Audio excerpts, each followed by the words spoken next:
Olá pessoal, então nós estamos aqui para mais uma videoaula onde nós vamos tratar hoje das características histológicas da pele.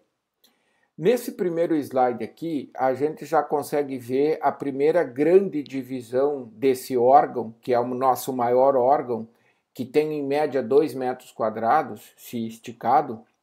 Então, aqui nós conseguimos ver a primeira grande divisão, onde nós temos essa camada mais externa, formada de tecido epitelial, estratificado, pavimentoso, queratinizado. A gente consegue ver a queratina se desgarrando mesmo no menor aumento. Essa camada é chamada de epiderme.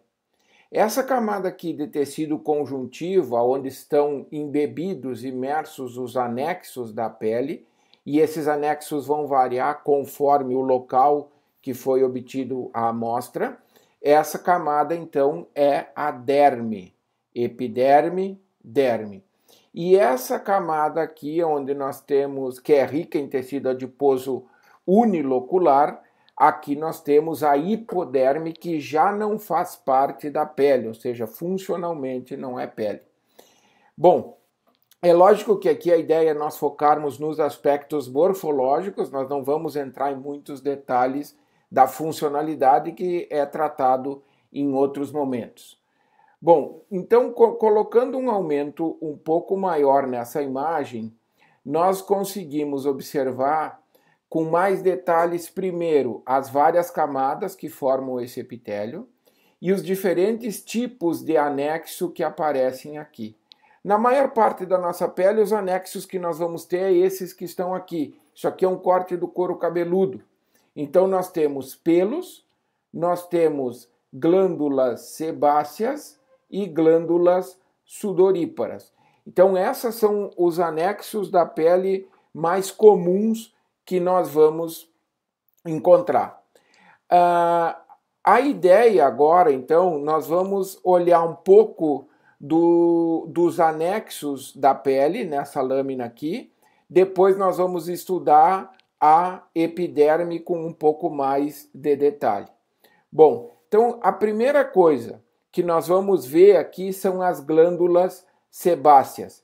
Então vamos observar aqui as glândulas sebáceas, elas estão sempre, são glândulas holócrinas, elas vão acumulando conteúdo lipídico e liberam esse conteúdo na luz do folículo piloso. Então, essas glândulas acinares, elas têm a função de produzir sebo que serve para proteção da pele. Então, aqui nós temos glândulas sebáceas com células com diferentes graus de enchimento, ou seja, com diferente conteúdo lipídico. Novamente, aqui nós vimos glândulas sebáceas com diferentes conteúdos lipídicos. Conjuntamente, aqui de novo glândula sebácea, e aqui nós temos as glândulas sudoríparas.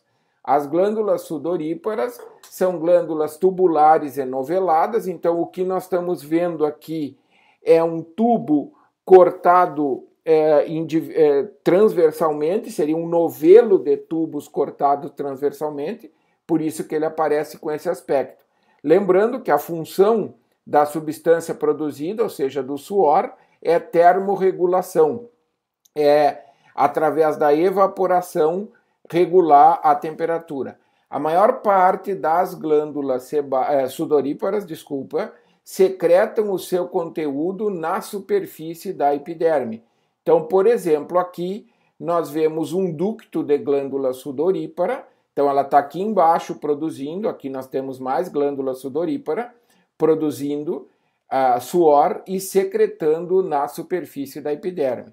Enquanto que essas glândulas sebáceas secretam dentro do folículo piloso. Aqui em destaque ainda, mostrado pelas setas, nós temos os músculos eretores do pelo. Isso aqui é músculo liso, logicamente, ele é involuntário e ele está ligado ao pelo. Então, quando nós ficamos arrepiados, isso normalmente acontece com frio ou com alguma emoção, etc., esse músculo se contrai e eleva o folículo piloso. Então, essa é a primeira ideia que a gente gostaria de deixar para vocês a respeito de derme. Um outro detalhe, de anexos mais precisamente falando de anexos da pele. Um outro detalhe importante, falando da derme, é nós observarmos que a derme, próximo à epiderme, essa região da derme aqui, primeira coisa, é rica em capilares, como a gente observa aqui. E, além disso, o tecido conjuntivo é mais frouxo do que esse tecido aqui. Então, essa derme, próxima à epiderme, rica em capilares, é chamada de derme papilar. Por que papilar? Porque ela penetra o tecido epitelial formando as chamadas papilas dérmicas, para melhorar a superfície de contato, visto que a gente sabe que o tecido epitelial é avascular e se nutre a partir da difusão dos nutrientes desses vasos que estão no tecido conjuntivo, especificamente derme papilar, tecido conjuntivo frouxo. Logo abaixo, onde nós temos um tecido conjuntivo denso não modelado, ou seja, com feixes de fibras em diversos sentidos, nós temos a derme reticular. Essa derme reticular é responsável por dar estrutura para a pele.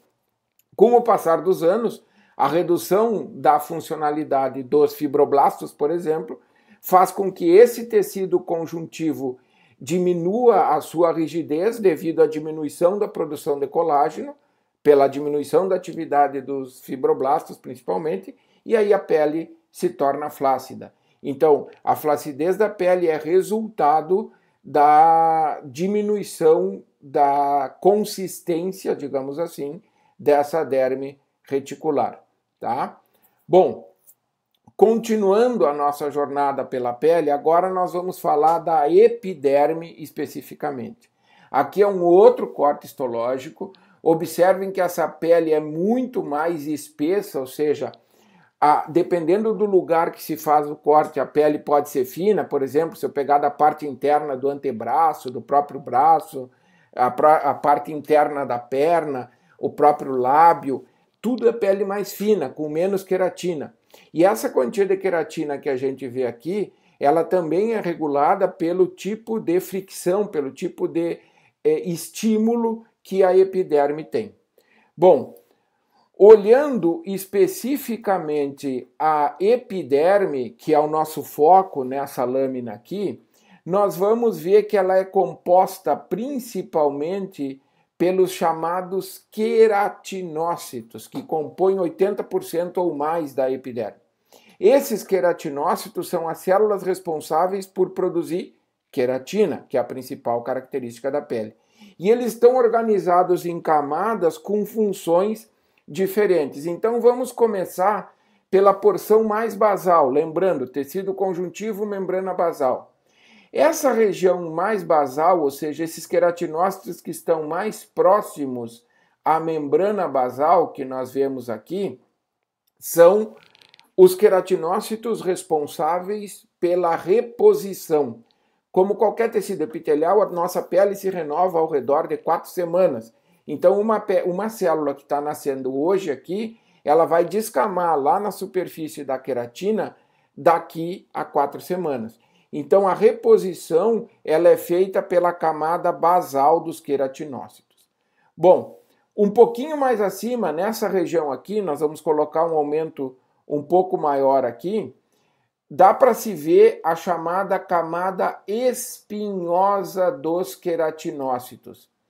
Essa camada recebe o nome de camada espinhosa porque a gente primeiro consegue ver os limites dos queratinócitos, então eu consigo ver um espacinho entre eles, e esse espacinho é cheio de como se fosse espinhos. O que é isso? Esses espinhos são desmossomos. Lembrando que esses desmossomos são junções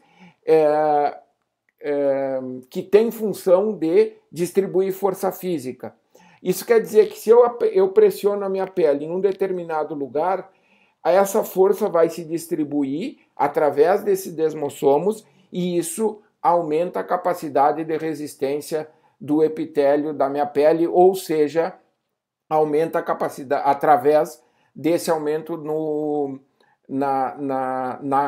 especificamente na camada espinhosa da epiderme. Bom, subindo, indo para a superfície, nós temos uma camada de queratinócitos que vocês podem observar aqui, aonde o citoplasma do queratinócito é granuloso. Esse grânulo, e são grânulos basofílicos, ou seja, mais arroxados, eles são grânulos de uma proteína chamada queratohialina, que nada mais é do que um precursor da queratina. Então, conforme o queratinócito nasce, ele vai subindo, sendo empurrado pelos outros que estão nascendo aqui embaixo, e vai acumulando essa proteína, até que ele fica com esse aspecto granuloso. Mas ainda são células viáveis, observem que elas ainda têm núcleo. Bom, chega um momento em que e essa é a camada granulosa. Então, camada basal, camada espinhosa, camada granulosa. Chega um momento em que esse acúmulo de proteína é tanto que essa célula acaba morrendo, e aí ela forma a camada de queratina propriamente dita. Quando o epitélio é espesso, quando a pele é espessa, se nós pegarmos a palma da mão, a planta do pé, nós temos esse tipo de epitélio, principalmente na planta do pé, logicamente. Essa camada de queratina tem duas outras camadas.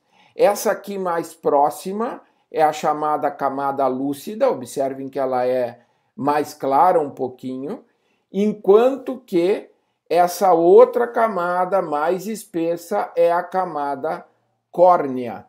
Então, resumidamente, nós temos que a epiderme é dividida em 5 camadas de queratinócitos. Camada basal, responsável por regeneração. Camada espinhosa, rica em desmossomos, responsável por adesão, por coesão, por aumento de resistência. Camada granulosa, responsável onde se observa o acúmulo de queratina.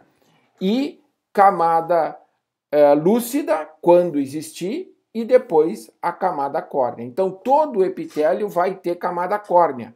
Somente alguns epitélios vão ter camada lúcida, tá? Então, essa é a organização da epiderme. Nós não estamos falando aqui das outras células presentes na epiderme, mas eu vou mostrar para vocês aqui essas outras células com o citoplasma mais escuro, que normalmente, não tem como nós afirmarmos, normalmente essas células são os melanócitos. Lembrando que o melanócito é uma célula que produz melanina e distribui e entrega essa melanina para o queratinócito. Então, quanto mais estimulado ele é por radiação ultravioleta, mais melanina ele produz, mais escura vai ficando a nossa pele. Por isso que o bronzeado, por exemplo, ele não dura muito tempo, porque o melanócito é estimulado, ele produz melanina, transfere essa melanina para o queratinócito, só que o queratinócito em 30 dias descama. Se para de haver estímulo, e lógico, eu não estou falando aqui da questão genética, de quem produz mais e quem produz menos, se para de haver estímulo, a redução de melanina cai, e aí a cor da pele volta à cor que é geneticamente programada. Bom, nessa lâmina aqui, que é a mesma que nós acabamos de ver lá no início para ver a estrutura geral da pele, eu vou usar ela aqui só para falar para vocês do folículo piloso, tá? Então, esse folículo piloso, nesse corte histológico, a gente consegue ver a porção mais profunda do bulbo capilar. Depois nós vamos ver um corte longitudinal, fica um pouco mais fácil de ter uma ideia do que eu estou falando aqui. Aqui nós estamos falando da região mais profunda do bulbo capilar, aquele que quando a gente arranca um fiozinho de cabelo, está branquinho na ponta, é isso aqui que nós estamos vendo. E aqui nós temos, basicamente, nós temos aqui o pelo. Isso aqui é a haste do pelo, essa parte mais interna. Essa haste do pelo tem uma região cortical e uma região medular. E depois nós temos a raiz do pelo. Essa porção aqui mais interna é a bainha interna ou conjuntiva.